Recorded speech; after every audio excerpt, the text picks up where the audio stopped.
Fa un any el pantà d'Oliana es trobava al 50% de la seva capacitat. Actualment, amb un volum de 21 hectòmetres cúbics, el nivell es situa al 25%. Aquesta sequera que afecta l'embassament ha deixat al descobert antigues edificacions que van sorgir amb la construcció de la carretera a finals del segle XIX, com les restes de l'Hostal dels Espluvins.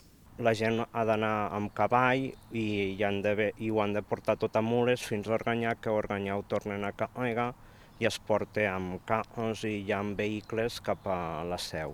Llavors és quan l'hostal comença a agafar embranzida, construeixen magatzems per guardar-hi les coses que pugen i es comença a muntar tota una mena d'entramat allà al voltant de l'hostal.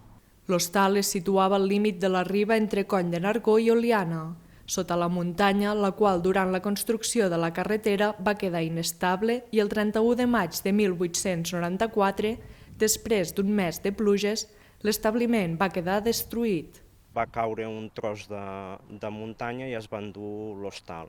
I l'hostal va quedar destruït. De fet, ja és bastant tràgic perquè el pare de la família estava treballant en una vinya que tenien a l'altra banda del riu i just va veure com baixava l'hostal i s'enduia tota la seva família.